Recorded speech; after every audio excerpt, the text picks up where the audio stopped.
பார்க்கில் வாக்கிங் போகிறாங்க. அப்பொழுது அந்த இடத்துல ஒரு பெருந்திரளான கூட்டம். என்னவென்று போய் பார்த்தால் அங்கே வித்தை காட்டுகின்ற ஒரு கும்பல். அம்மா என்ன பண்ணுறாங்க, தான் அணிந்திருந்த அந்த தங்க கம்மலை கழட்டு அப்படியே கொடுக்குறாங்க. யார்கிட்ட கொடுத்தாங்கன்னா, அதாவது அந்த நாடோடியின் தந்தை கிட்ட அவர் வாங்கிக்கிறாரு. இங்கே பாருங்கள், இந்த குழந்தைகளை படிக்க வைங்க அப்படின்றாங்க. அம்மா அவங்க அந்த திட்டத்தை கொண்டு வரதுக்கு என்ன காரணம் தெரியுமா? ஒரு முறை அவங்க ஃப்ளாஷ்பேக் சொன்னாங்களாம். புரட்சி தலைவர், புரட்சி தலைவி இவங்க 2 பேரும் பார்த்தீங்கன்னா தமிழ்நாட்டில் இன்றைக்கு பிடிக்காதவங்களே இருக்க முடியாது. அந்த வகையில் மக்கள் திலகம் எம்ஜிஆர் சின்ன வயசில் ஒரு வயசு சாப்பாட்டு கூட வழி இல்லாமல் கஷ்டப்பட்டார். அதனால் அந்த கஷ்டத்தை யாரும் படக்கூடாதுன்றதுக்காக தலைவர் சத்து உணவு திட்டம் கொண்டு வந்தார். மக்கள்கிட்ட உற்சாக வரவேற்பு. அந்த வகையில் புரட்சி தலைவி அம்மாவுடைய தொட்டில் கொஞ்சம் திட்டம், அந்த திட்டத்தில் நிறைய பேர் இன்றைக்கி பார்த்தீங்கன்னா தமிழ்நாட்டில் மருத்துவராக, இன்ஜினியராக, வழக்கறிஞராக பல்வேறு துறைகளில் சாதனை படிச்சிருக்காங்க. அம்மா அவங்க அந்த திட்டத்தை கொண்டு வரதுக்கு என்ன காரணம் தெரியுமா? ஒரு முறை அவங்க ஃப்ளாஷ்பேக் சொன்னாங்களாம். அதாவது பார்க்கில் வாக்கிங் போகிறாங்க. அப்பொழுது அந்த இடத்துல ஒரு பெருந்திரளான கூட்டம். என்னவென்று போய் பார்த்தால் அங்கே வித்தை காட்டுகின்ற ஒரு கும்பல். அவங்க என்ன பண்ணுறாங்க, அது 2 பெண் குழந்தைகள் ஒரு வளையத்துக்குள்ளே நுழையிறாங்க, கம்பி மேலே நடக்கிறாங்க, பல்ட்டி அடிக்கிறாங்க. அது முடித்து விட்டு அந்த குழந்தைகள் என்ன பண்ணுறது, எல்லாருக்கிட்டையும் காசு கேட்குறாங்க.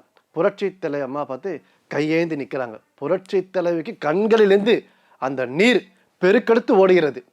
அம்மா என்ன பண்ணுறாங்க, தான் அணிந்திருந்த அந்த தங்க கம்மலை கழட்டு அப்படியே கொடுக்குறாங்க. யார்கிட்ட கொடுத்தாங்கன்னா, அதாவது அந்த நாடோடியின் தந்தை கிட்ட அவர் வாங்கிக்கிறாரு. இங்கே பாருங்கள், இந்த குழந்தைகளை படிக்க வைங்க அப்படின்றாங்க. அதன் பிற்பாடு அம்மா அவங்க வீட்டுக்கு போயிட்டு யோசிக்கிறாங்க. விதி என்கிற கடவுளின் செயலால் யார் யார் எங்கே பிறக்கிறாங்களோ அதை வைத்து தான் அவங்களோட வாழ்க்கை தீர்மானிக்கப்படுகிறது. நான் வசதியாக இருக்கிறேன், ஆனால் அந்த குழந்தைங்க ஒருவேளை சாப்பாடு கூட வழி இல்லை, போட்டுக்கு நல்ல உடை கிடையாது, படிப்பை பற்றி யோசிக்கவே முடியாது. அப்படி இருக்கும்போது அவங்களுக்கு ஏதாவது செய்யணும் அம்மாவுக்கு தோணுச்சு, அந்த கம்பலை கட்டி கொடுத்துட்டு வந்தாங்க. அதன் பிற்பாடு அம்மா அவங்க யோசிக்கிறாங்க, இந்த குழந்தைகளுக்கு உறங்க வீதிகளை தவிர வேறொன்றும் கிடையாது, மானத்தை மறைக்க கந்தல் உடை, இதோடு மட்டுமல்லாமல் அவங்களுக்கு அடுத்த வர சாப்பாட்டு கூட வழி இல்லை, அந்த வருமானம் கிடைக்குமானா அதுவும் தெரியாது.